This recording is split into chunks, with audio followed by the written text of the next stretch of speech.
नमस्ते, यहाँलाई नेपाल अनलाइन स्कुलमा स्वागत छ।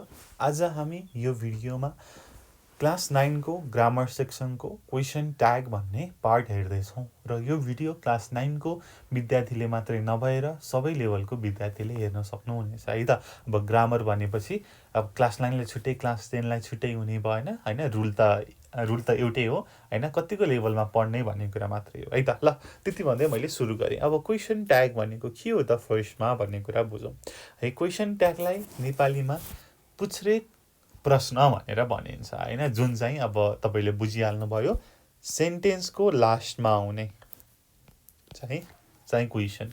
र हामीले क्वेशन ट्याग किन युज गर्छौँ भन्ने कुरा आयो हैन। त्यतिकै अब सेन्टेन्सले मिनिङ दिइरहेको छ, किन क्वेशन ट्याग हाल्नु पर्यो र जस्तो तपाईलाई लाग्छ भने किन हामीले हाल्छौँ भन्दा केही कुराको कन्फर्मेसन माग्नको लागि है। तपाईले कसैले केही भन्नुभयो यो हो र भनेर तपाईले सोध्नुहुन्छ। जस्तै मैले एउटा एक्जाम्पल भने रमा वर्क्स हार्ड भन्दाखेरि रमाले मेहनतका साथ काम गर्छिन्। Rama works hard. अब मैले क्वेशन ट्याग हालेँ Rama works hard doesn't she, मैले लेखेँ है त, यो बुझिन्छ अनि Rama works hard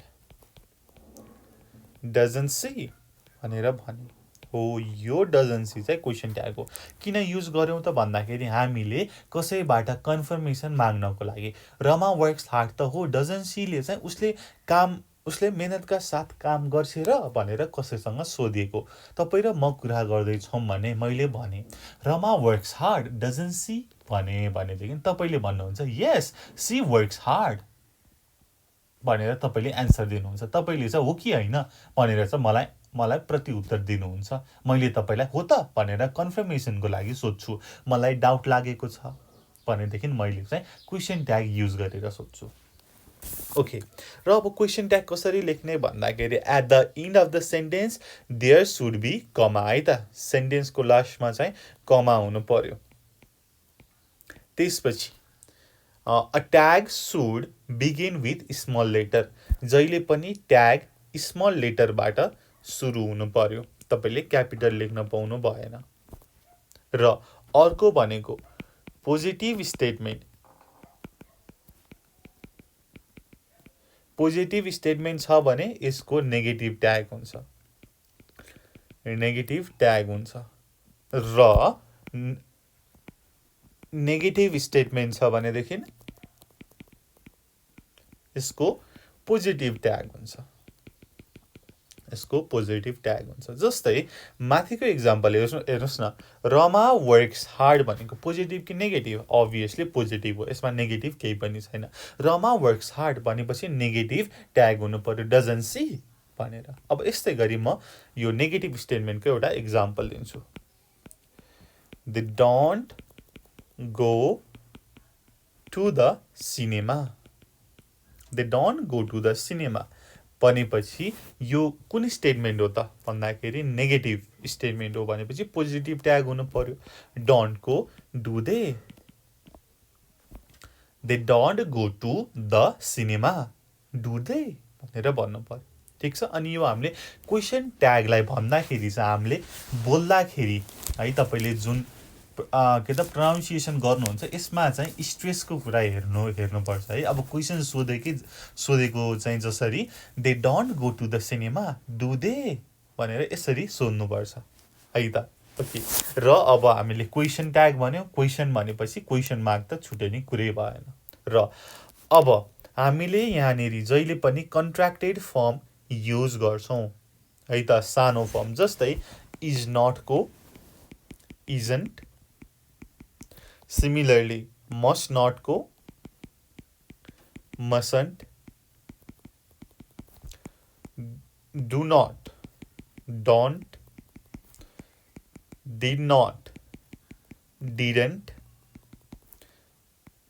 cannot, can't, shall not, shan't, will not, won't है। यस्तै अर्को have not, haven't, has not, hasn't यो कुरा छँदैछ है त। हामीले कन्ट्र्याक्टेड फर्म युज गर्छौँ।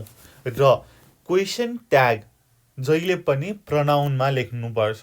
यहाँनिर माथिको एक्जाम्पलमा हेर्नुहोस् त, Rama works hard doesn't she भनेको छ।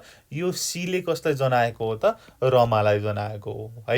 जहिले पनि प्रनाउनमा लेख्नुपर्छ, नेभर हामीले नाउनमा लेख्न हुँदैन भन्ने कुरा छ। ठिक छ, ओके। र अब नेगेटिभ स्टेटमेन्टको कुरा गर्दाखेरि, अब नेगेटिभ स्टेटमेन्ट भनेको तपाईँले नो र नट, नो र नट भनेको बुझ्नु भएको छ। र अरू कुरा पनि हुन्छ है, जस्तै never, seldom, hardly, rarely, barely, scarcely है। यस्तो शब्द आयो भनेदेखि के हुन्छ त? त्यो सेन्टेन्स नेगेटिभ हुन्छ।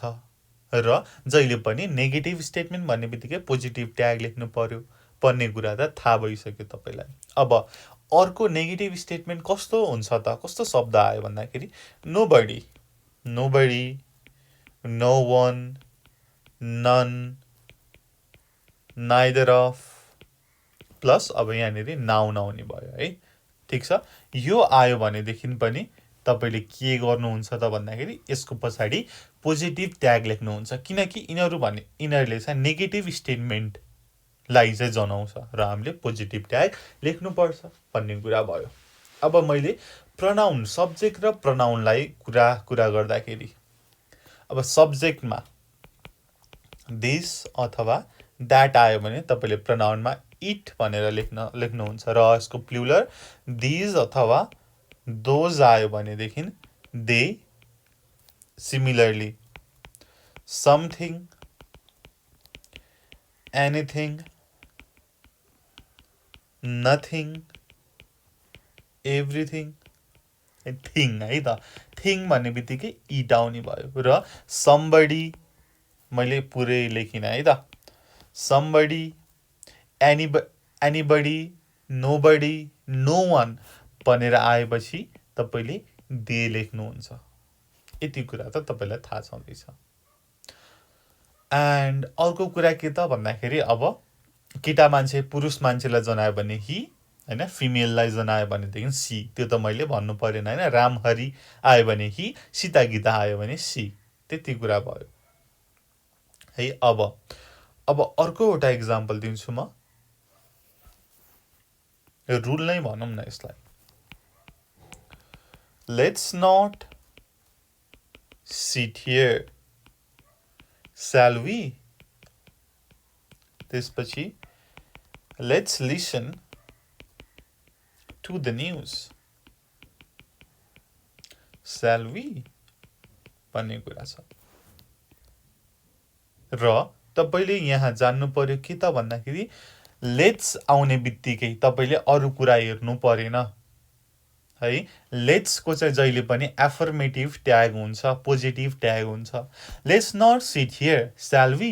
Let's listen to the news, shall we? जहिले पनि लेट्स आउने बित्तिकै पोजिटिभ ट्याग मात्रै हुन्छ, नेगेटिभ ट्याग हुँदैन भन्ने कुरा तपाईँले थाहा पाउनु पर्यो। हुन्छ, ओके। र अर्को भनेको तपाईँलाई इम्पेरेटिभ सेन्टेन्स भनेको त थाहा नै होला है। इम्पेरेटिभ सेन्टेन्स भनेको कस्तो सेन्टेन्स हो त? मलाई भन्नुहोस्। इम्पेरेटिभ सेन्टेन्स भनेको यस्तो सेन्टेन्स हो जसले चाहिँ तपाईँलाई कमान्ड, रिक्वेस्ट, अर्डर गर्नु पर्यो भनेदेखि हामीले इम्पेरेटिभ सेन्टेन्स युज गर्छौँ। जस्तै get out, close the window, shut up, have a cup of tea भन्ने कुरा गर्यो। अब यसलाई नै क्वेसन ट्याग भनौँ न, have a cup of tea. अब ह्याभ अ कप अफ टीलाई विल यु भनौँ, ठिक छ, विल यु आउँछ। Don't waste your time, don't waste your time, will you, ठिक छ। जहिले पनि इम्पेरेटिभ सेन्टेन्सलाई विल यु लगाउने, यसमा पनि एफर्मेटिभ नै नेगेटिभ हुने भएन भन्ने कुरा छ।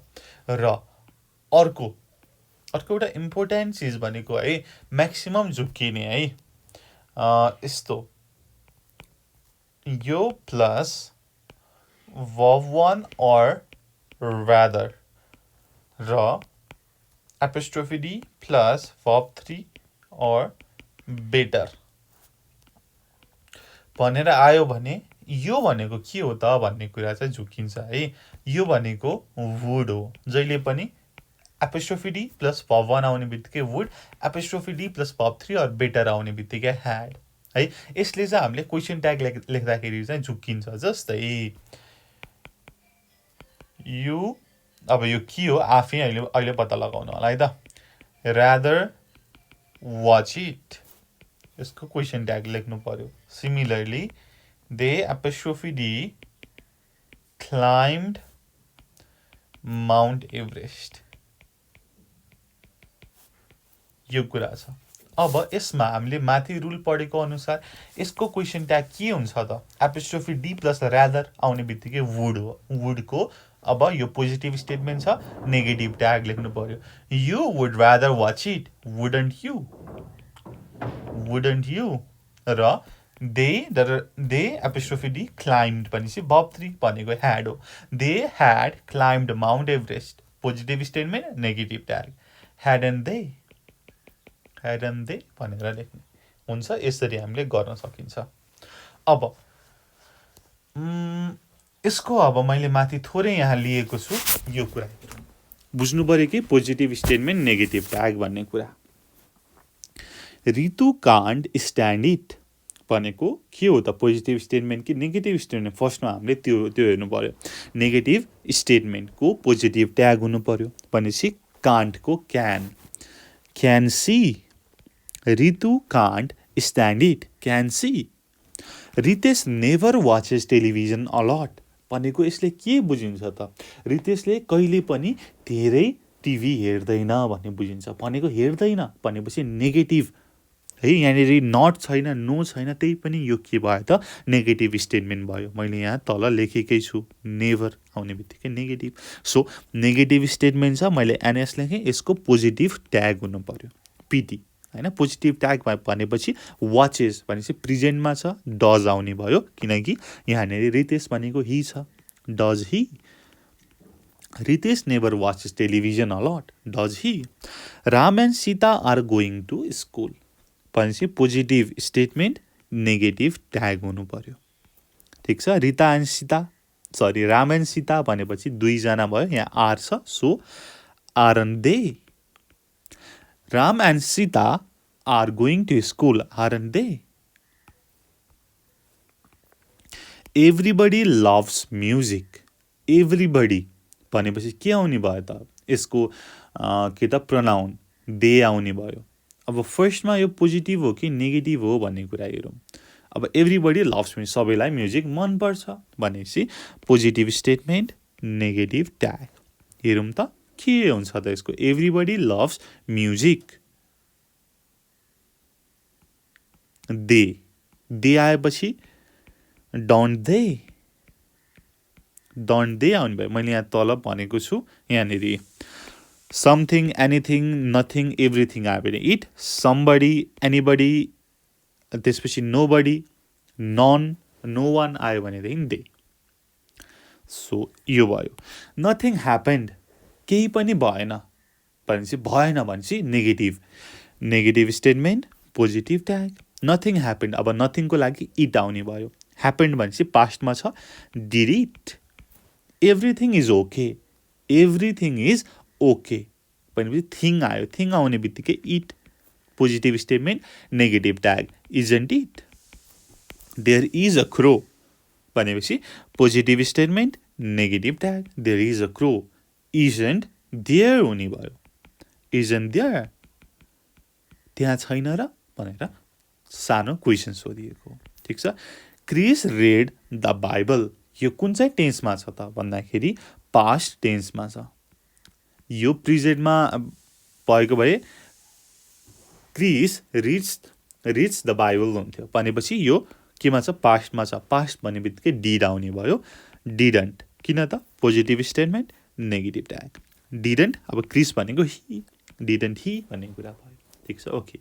यो भयो हाम्रो क्वेसन ट्यागको सानो एक्सर्साइज र केही बुझ्नुपर्ने कुरा मुख्य कुरा जान्नु पर्यो कि positive statement negative tag negative statement positive tag है यो चाहिँ हाम्रो एकदमै मूल मन्त्र नै भयो र यसको चाहिँ कन्ट्र्याक्टेड फर्म लेख्न जान्नु पर्यो र सानो सानो ट्रिकी कुराहरू है अब हामीले म्याक्सिमम झुक्किने कुरा चाहिँ यसमा नेगेटिभलाई चाहिँ कसरी चिन्ने नट आयो नो आयो भने त हामीले नेगेटिभ भनेको थाहा भइहाल्यो र अरू ट्रिकी कुरा होइन nothing no one none neither of भन्ने कुरा त्यस्तै गरी नेभर सेल्डम यिनीहरू आयो भने पनि नेगेटिभ स्टेटमेन्ट हो है यसको पोजिटिभ ट्याग हुन्छ भन्ने कुरा थाहा पाउनु पर्यो र सानो सानो रुलहरू यो लेट्स आउने बित्तिकै के र इम्पेरेटिभ सेन्टेन्समा के भन्ने कुरा र यो ट्रिकी पार्टहरू चाहिँ एकदमै जान्न जरुरी छ है त ल यति भयो हाम्रो क्वेसन ट्यागको कुरामा अब यसमा केही नबुझ्नु भएको छ तपाईँलाई अप्ठ्यारो केही छ भनेदेखि तपाईँले हामीलाई कमेन्ट गर्न सक्नुहुनेछ अथवा डिस्क्रिप्सन बक्समा भएको नम्बरमा पनि तपाईँले फोन गरेर मैले यो बुझिनँ भनेर भन्नुभयो भने हामी हेल्प गर्नेछौँ र हामीले क्लास 9 को सबै बुकको एक्सर्साइजको भिडियो र ग्रामरको तपाईँलाई चाहिने भिडियोहरू पहिल्यै गरेका छौँ त्यसको लिङ्कहरू सबै डिस्क्रिप्सनमा हुनेछ त्यो हेर्नुहोला है त ओके त्यति भन्दै यो भिडियो यहीँ टुङ्गाएँ thank you so much for watching keep learning Jai Chandra Surya piece